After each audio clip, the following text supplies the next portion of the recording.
Voir et comprendre l'univers des pros, c'est Du côté des pros, avec Nauf.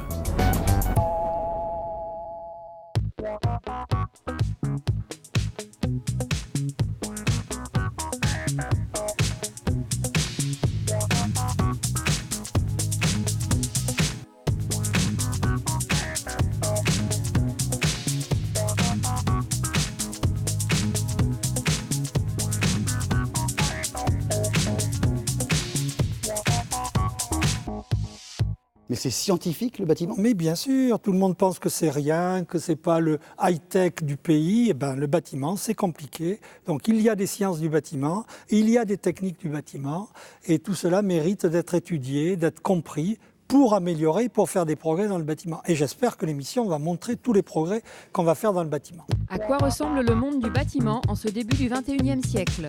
Depuis un an, Du côté des pros vous a fait découvrir toute sa richesse. Hommes, techniques, chantiers, construction. C'est parti pour une rétrospective en images des moments forts de cette première année riche en émotions. Avec Du côté des pros, vous avez pu découvrir une multitude de chantiers, tous différents mais avec un seul mot d'ordre, bâtir. La voûte sarrasine, en fin de compte, c'est le remplacement de la structure béton par une structure briquet plate, donc une structure beaucoup plus élégante et beaucoup plus fine. On va ici clouer des pièces qui s'appellent des montants, avec d'autres pièces qui s'appellent des traverses, pour constituer l'infrastructure, donc du mur. Le bois, ressource naturelle et écologique, 12 fois plus isolant que le béton, semble en tout cas prêt à conquérir le cœur et le portefeuille des futurs propriétaires de maisons. Édition spéciale, tout ce que vous avez toujours voulu savoir sur le béton sans jamais oser le demander. On va couler une dalle de fondation de type radier. Il y a à peu près 32-33 cm d'épaisseur, ce qui va faire un volume d'environ 80 m3. Et on s'est donné 2-3 heures pour couler ça dans l'après-midi. S'il n'y avait pas eu de béton, il n'y aurait pas eu de XXe siècle. vraiment? Ah ben non, enlever le béton, on n'aurait pas pu construire ce qu'on a construit en matière de logement, de routes, de ponts, d'aéroports, d'écoles, d'hôpitaux. Le bâtiment, c'est d'abord une histoire de passionnés, d'hommes et de femmes qui nous ont fait partager la passion de leur métier. Nous avons été à la rencontre de ces fortes personnalités. Je vais te donner le cubage de béton. Donc c'est du C25-30, un béton classique, fondation. Il faudra que tu fasses sûrement 2 tours. C'est un parcours tout à fait classique. Nous, le nôtre, c'est la serrurerie et la ferronnerie. Mon père y était, mon grand-père aussi. Il y a plein de choses que j'aurais aimé faire avec mon père, faire des constructions comme on fait aujourd'hui. J'aurais adoré ça, j'aurais voulu l'épater. Est-ce que c'est fermé là ou pas? Parce qu'il n'y a aucun dessin de porte. Si elles sont métalliques, on ne propose pas de visserie. Donc c'est pour ça qu'il faut qu'on sache rapidement. On ne va pas commander des visseries inutilement. Tu m'as dit 8 tonnes. J'ai été chef de chantier dans une entreprise de monuments historiques. Et je me suis aperçu qu'on avait de plus en plus de mal à trouver des jeunes pour remplacer les personnes qui vont partir à la retraite et que la formation ne se faisait pas bien, quoi. Donc j'ai eu envie de transmettre ça, de dire bon, il faut ceux qui savent doivent. Je ressens ça un peu comme une obligation, comme un devoir. Je suis conjoint collaborateur et mon activité principale dans l'entreprise, c'est la coordination entre tout ce qui... C'est le chef d'orchestre en fait dans l'entreprise.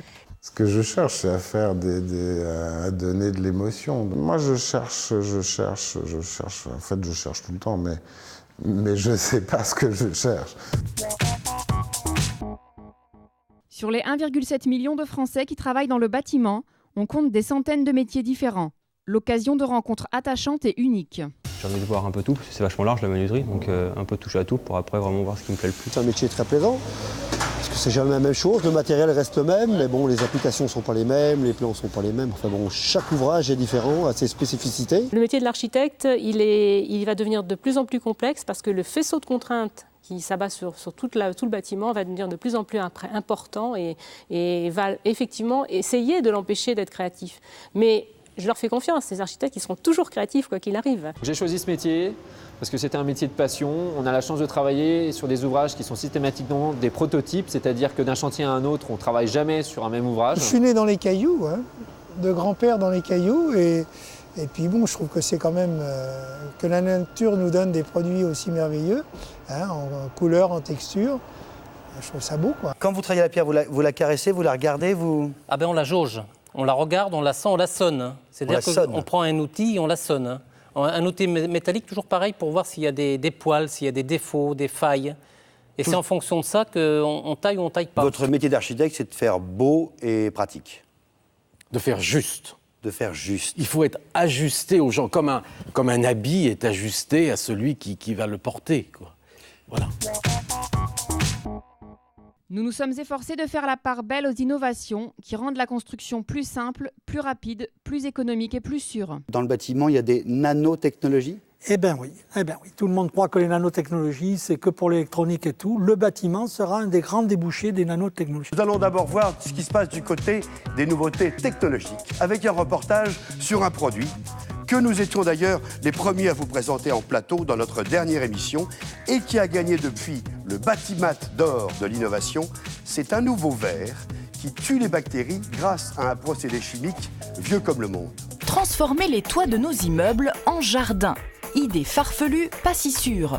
Certaines études ont prouvé que cette technique permet de faire baisser la température de quelques degrés en ville. Pour couler cette chape fluide, il a fait appel à une entreprise qui utilise des camions révolutionnaires. Ce sont de véritables centrales mobiles équipées d'électronique. Une réelle innovation dans le monde du BTP. Ce camion gère à lui seul toutes les étapes de fabrication de la chape fluide. Contrairement aux camions toupies qui transportent un produit mélangé, ces centrales mobiles apportent sur le chantier les matériaux stockés dans ces compartiments. Le mélange se fait à l'aide d'un malaxeur situé à l'arrière du camion. C'est ce qu'on obtient tous les jours quand un carreleur gâche un sac de mortier-colle sur chantier. Allez, c'est parti. Le résultat est saisissant. Vous voyez, il n'y a quasiment pas d'émission de poussière. Ce qu'on obtient en finale, c'est 80% de poussière en moins en global sur le chantier. Pour trouver l'innovation ici, vous regardez en haut. Dans les bureaux, vous avez la dédale, donc cette innovation de plancher, avec la partie inférieure en bois et la partie supérieure en béton, qui nous permet d'avoir toute cette portée libre depuis la façade extérieure jusqu'à la façade intérieure, 8 mètres de portée. Le bâtiment évolue à grande vitesse. Nous vous avons fait découvrir les enjeux des années à venir. L'augmentation du prix des matériaux, la rénovation du parc immobilier existant et surtout l'environnement et la révolution verte du bâtiment. Tu as téléphoné à Laurent ce matin pour lui dire qu'on allait prendre une hausse encore de 100 ou 200 € la tonne au niveau des aciers d'armature. Aujourd'hui, nous subissons des hausses, voire 3-4 fois par an.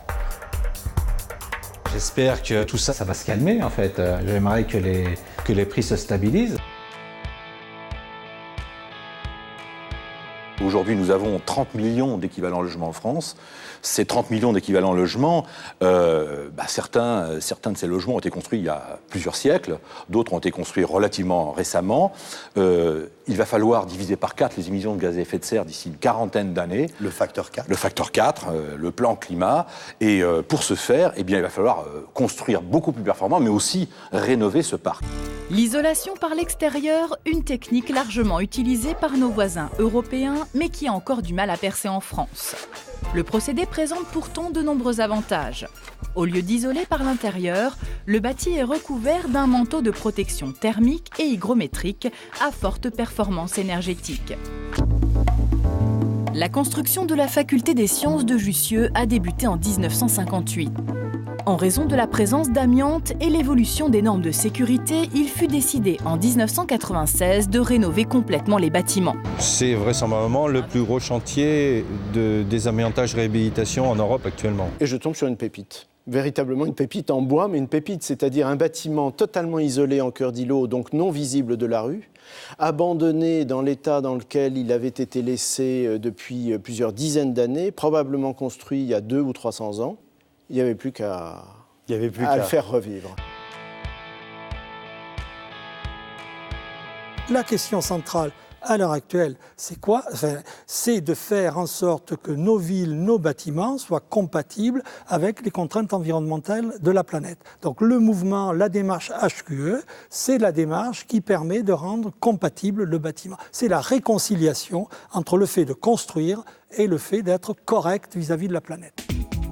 Premier bâtiment certifié, la mairie des Mureaux est symbolique de la démarche haute qualité environnementale. La HQE, c'est le développement durable appliqué au secteur du bâtiment depuis plus de 10 ans. C'est quoi le CEMAX ? Alors le CEMAX, c'est une notion dans la RT 2005. En fait, vous devez ne pas dépasser, vous avez une autorisation de consommation maximale. Vous ne devez pas la dépasser. Et donc, dans les prochaines réglementations, et le Grenelle insiste beaucoup, pour dire vous ne pouvez pas consommer plus de 50 kWh par mètre carré par an. C'est une valeur très ambitieuse. La maison individuelle, c'est là, lorsqu'on va continuer à en construire, c'est là où il faudra faire du très performant pour justement être suffisamment vertueux du point de vue environnemental. Quand on parle de bâtiments énergie zéro, il s'agit de bâtiments dont toutes les consommations énergétiques sont couvertes par des énergies renouvelables produites par le bâtiment lui-même. Il est autonome. Il est autonome. On innove beaucoup dans le chauffage, c'est vrai, et on en a besoin, en plus en connaissant ce qui se passe au Grenelle.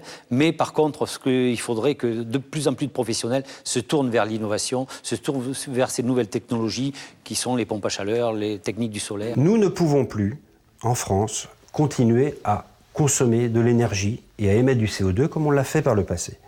Il faut donc impérativement que l'on ait une part d'énergie renouvelable.